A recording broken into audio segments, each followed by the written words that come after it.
G'day, welcome to this episode. I'm going to tackle the inside of the cab this episode and put the KBS on it and do some panel beating on the roof. So yeah, let's get into it.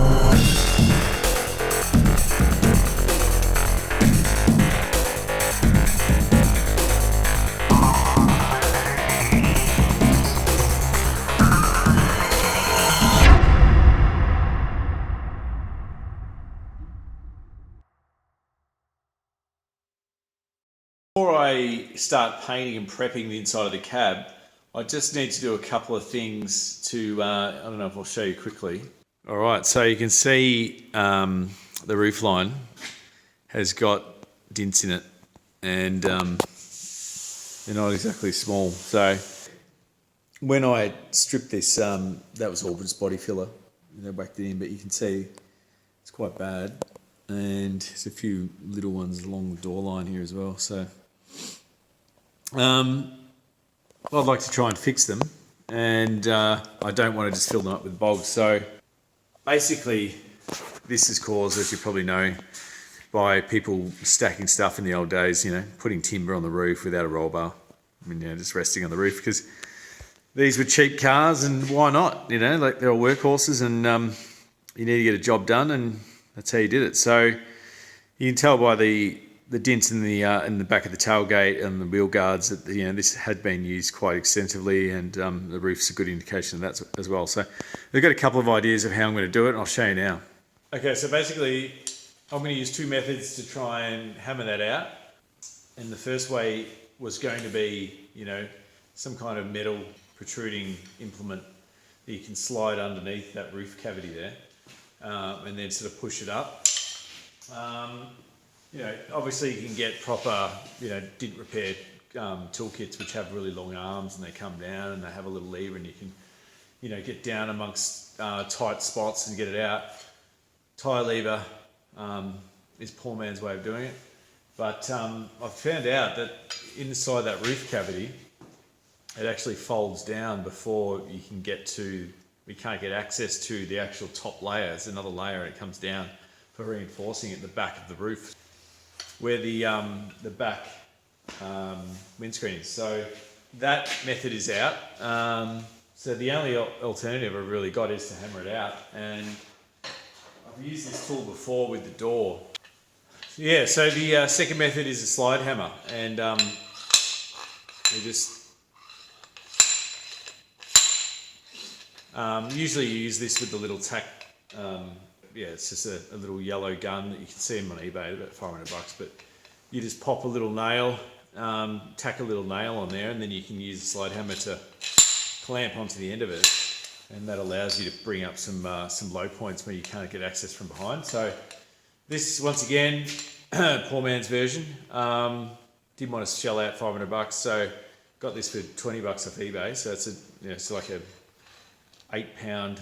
They all go in US, but so it's 8-pound slide hammer. Can't remember what that is in kilos, a couple of kilos or something. With this crude little hook on the end. It comes with a few little attachments. A couple like this, so you can sort of get access to things behind. But what I did on the door is I actually just fabricated a little lip with a hole in it, like a key. And then I just basically tacked that on myself, and that allowed me to then just hammer it out. And it did tear the metal a couple of times, but it's the only real method to do it. So I'm going to do that and get up there and try and bring out some of these dints. So yeah, I'll start by making the keys, and we'll go from there.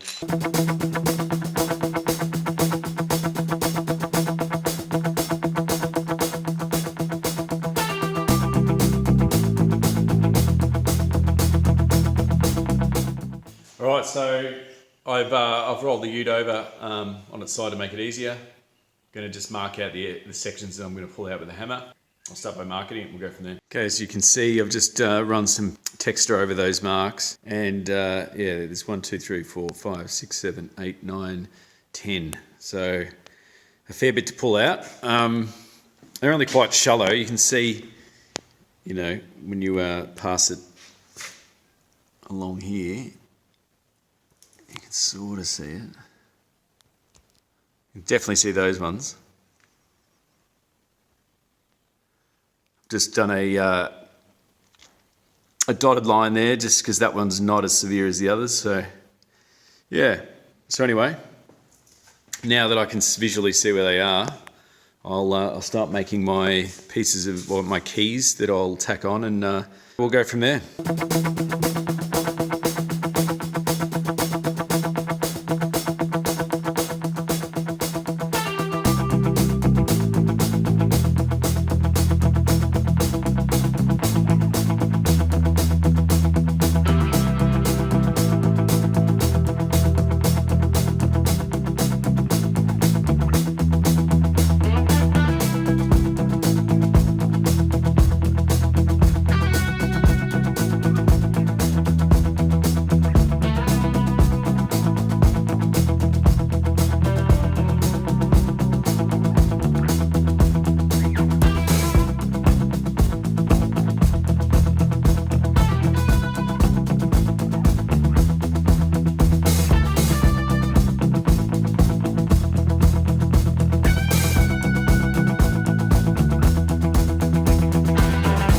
So I've tried two, and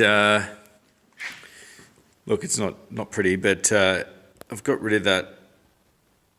There's a few highs there still, but I've brought it up a lot more. That one's a lot better.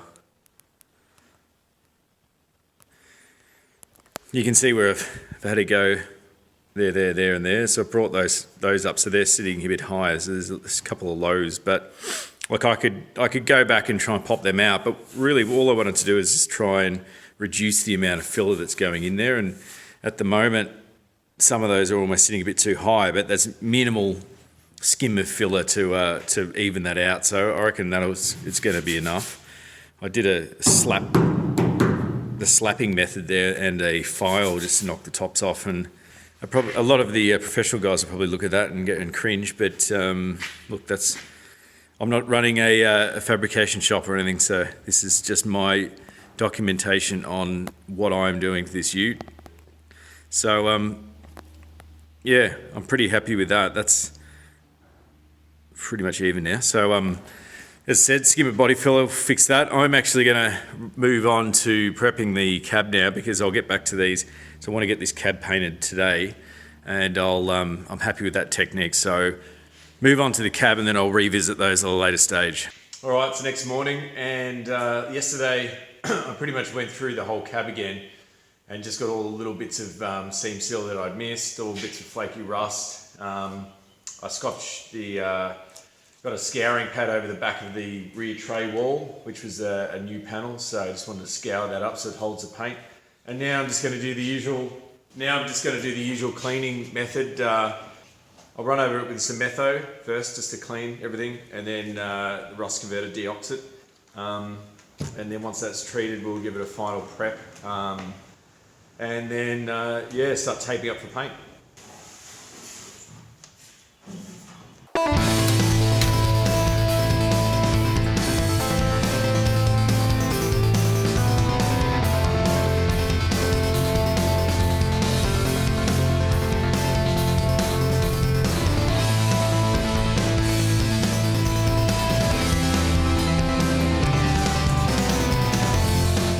Alright, so it's in the morning. It was like -4 last night. It's bloody freezing, so I thought I'd get an early start.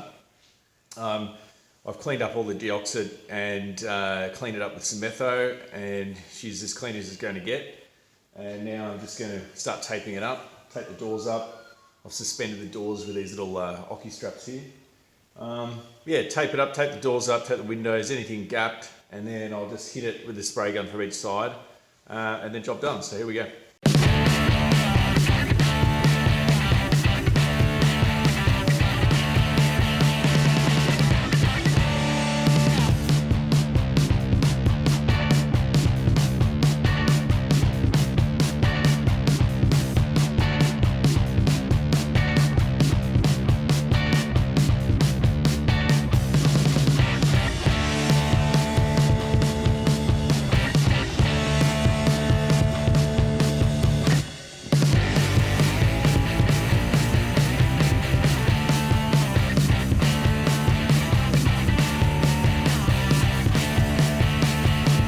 is masked up, albeit pretty poorly in the front, but it's enough to block out the overspray to a certain extent. I've still got to rub that back a little bit more anyway, so I'm not too concerned. So what I've done is done the one side of the door, windscreen and rear window, and then I'm going to hit it from the other side, which is still open, do one side, and then swap sides and repeat the process on the other side. Yeah, once again, this is the way I'm doing it. Professional guys might do it totally different, but you remember this is my story and my documentation of my build. So at no means am I pretending to be a fabrication YouTube channel and teaching people about fabrication. I heard a couple of people have a go at me about my techniques and things like that. Well, you know, as far as I'm concerned, I've never suggested that this is the way to do it. This is just the way I'm doing it. So, and yeah, if you don't agree with it, and you're a professional and you do your own thing, then that's fine. But you don't need to shit can the channel because of it. So yeah, I appreciate feedback and constructive criticism. And you know, if I'm doing something grossly wrong, then fair enough. But I don't think you need to you know, pay me out for the ute being a bad investment and all this kind of stuff. So if you do that, I'll just disable your comments and you can go and watch another channel. Anyway, so now that that's done, I'm going to get the KBS rust seal. Not doing a top coat. I've only got a 1.4mm nozzle, which is reasonably big. If you want to shoot KBS, you probably want a 1.8 nozzle without thinning it. I'm going to thin it around about 15%, maybe even a smidgen more, and make sure I get into all the little nooks and crannies, and yeah, give it 2 coats. So here we go.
So all finished, sprayed the inside of the cab.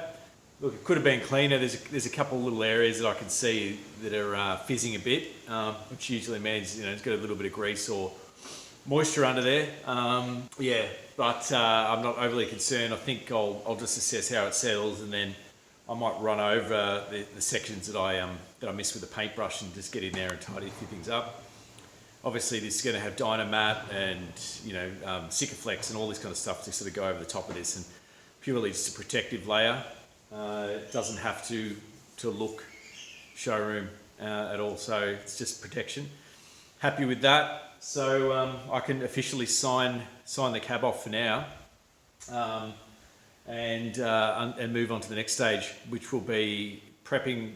Going over the body for a little bit, just to find the little 1%ers, and then I'm going to sand back the etch primer, rough it up, and then get ready for a 2K primer throughout the whole body, which is another story in itself. So a little bit of backtracking, but you can't put body filler over etch primer, I've found. I'll leave that till next episode anyway. So yeah. Only a quick one this time, but I just want to try and get the frequency of this work out more, so I'm just going to break it down in little stages. So I hope you enjoyed this episode. Give us a thumbs up, and if you want to see the whole series, subscribe and start from the beginning. All right, cheers.